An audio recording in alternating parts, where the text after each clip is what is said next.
દીવમાં fit India group દ્વારા long ride cycling કાર્યક્રમ. દીવમાં ફિટ ઇન્ડિયા ગ્રુપ કાર્યરત છે, જેનું નેતૃત્વ શ્રી કૌશલ પારેખ કરી રહેલ છે. આ ગ્રુપ દ્વારા દીવથી ઓખા અને સિટી રાઇડ એમ કુલ 500 કિલોમીટરના સાયકલ પ્રવાસે જઈ રહી છે. આ સાયકલિંગ પ્રવાસનો મુખ્ય ઉદ્દેશ ડ્રગ્સ મુક્ત અને લોકોને ફિટનેસ પ્રત્યે જાગૃત કરવાનો છે. આ પ્રવાસ તારીખ 1 માર્ચના રોજ સવારે પ્રારંભ થશે. આજ રોજ આ સંદર્ભે સાયકલિસ્ટોનું સન્માન કરવામાં આવ્યું.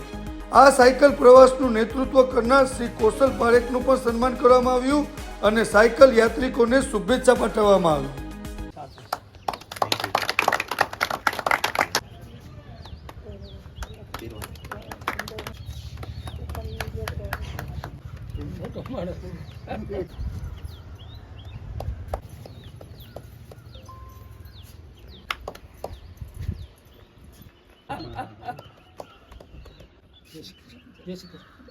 આપને મારો ખૂબ ખૂબ ધન્યવાદ આભાર કે તમે લોકો આ કાર્યક્રમમાં સ્વેચ્છાએ આવ્યા અને તમે લોકોએ પ્લાન કર્યો કે અમારા બધાનું સન્માન થવું જોઈએ.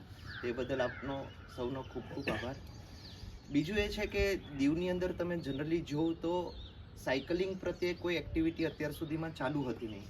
તો જ્યારે હું હોસ્પિટલથી આવ્યો એ બાદ મને લાગ્યું કે સાયકલિંગ કરવાથી આપણી બોડી ઘણી ફિટ થાય છે અને ડે બાય ડે મેં મારું ફિટ ઇન્ડિયા ગ્રુપ બનાવ્યું અને એમાં ધીરે ધીરે લોકોને પ્રમોટ કરવાનું સ્ટાર્ટ કર્યું. અને આજે આપણે જોઈ શકીએ છીએ કે દીવ જિલ્લાની અંદર સાયકલિંગ કરવાવાળો જે વર્ગ હતો એ ઓટોમેટિક જ વધી ગયો અમારી એક્ટિવિટીઝને જોઈને. અને સ્પેશિયલ થેન્ક્સ છે કે આ બધા યંગસ્ટર્સોને કે જે લોકો અમારી સાથે આ ઇવેન્ટ્સોમાં દર સન્ડેના જોડાવા માંડ્યા. અને આજે અમારા જે યુવાનો છે એ બધા 50 કિલોમીટર 100 કિલોમીટર તો હસતા રમતા કરી નાખે છે. એ પછી અમને એક લેવલ ઉપર જવું હતું કે આપણે આટલું તો કરી શકીએ છીએ, તો એનાથી વિશેષ કરવું હોય તો શું કરવું જોઈએ. તો એના માટે અમે લોકો એક વચ્ચે 1-2 મહિના પહેલાં 200 કિલોમીટરની રાઈડ રાખી હતી, જે દીવથી સોમનાથ અને સોમનાથથી પરત દીવ આવવાનું હતું. તો એ રાઈડમાં પણ અમારા જે યુવાનોનો જુસ્સો હતો એ ખૂબ જ ઉત્સાહપૂર્વકનો હતો. એ લોકો ખૂબ જ ખુશ હતા. એ પછી આજે અમે ત્રીજી ઇવેન્ટ કરવા જઈ રહ્યા છે, જેમાં દીવથી ઓખા.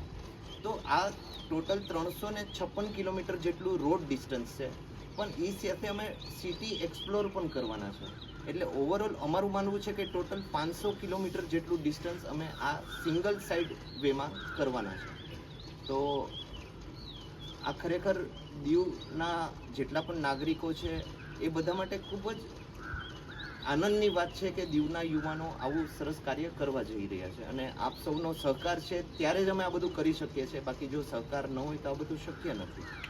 તો મારો જે પણ આ વિડીયો જોઈ રહ્યા છે એ દરેકને અનુરોધ છે કે પોતાના બાળકોને કોઈ પણ સ્પોર્ટ્સ એક્ટિવિટીઝ માટે પ્રમોટ કરો, એ લોકોને જુસ્સો આપો.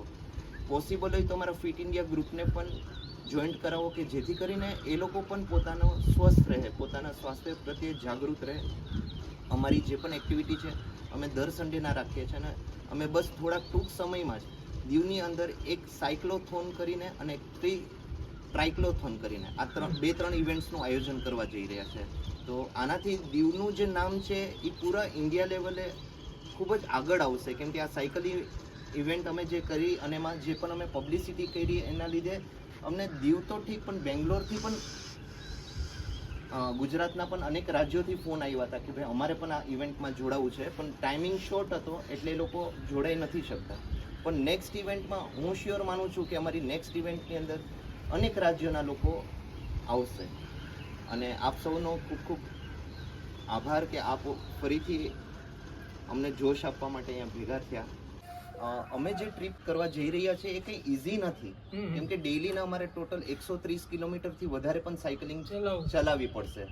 એમાં અમે જે એરિયાને કવર કરવા જઈ રહ્યા છીએ જ્યાં અમને પવનની દિશા પણ અમારી સામે છે, તેમ છતાં પણ અમે આ સાહસને ઝડપ્યું છે કે નહીં અમારે કરીને દેખાડવું છે આ વસ્તુ. તો એ તો છે, પણ સાથે સાથે મને દીવના જે નાગરિકો તરફથી સપોર્ટ મળ્યો એમાં જ એક વ્યક્તિ છે શ્રી રામજીભાઈ ભીખા, કે જેઓ અત્યારે ડિસ્ટ્રિક્ટ પંચાયતના પ્રેસિડેન્ટ છે. એમના તરફથી અમને એટલો સરસ સહકાર મળ્યો કે ખાલી મેં એમને ફોન કર્યો હતો કે ભાઈ અમે ઓખા સુધી જઈએ છીએ, પણ અહીંયા અમારા એવા કોઈ સારા કોન્ટેક્ટ્સ નથી કે જ્યાં અમને રહેવાની કે જમવાની વ્યવસ્થા થઈ શકે. તો એણે એ બીડું ઝડપ્યું અને મને ફર્સ્ટ અમારો સ્ટે હશે માંગરોળ, એ પછી હર્ષદ માતા ટેમ્પલ અને એના પછીનો છે ઓખામાં. તો આ ત્રણેય જગ્યાએ રામજીભાઈ ભીખા તરફથી અમને સહકાર મળ્યો અને અમારી રહેવાની અને જમવાની તમામ સુવિધા નિઃશુલ્કપણે થઈ ગઈ. તો આ બદલ હું એમનો પણ ખૂબ ખૂબ આભારી છું કે એ પણ હંમેશા અમને સપોર્ટમાં હોય જ છે અમારા. તો Ramjibhai, thank you so much. સન્માન બાપાજી. Thank you.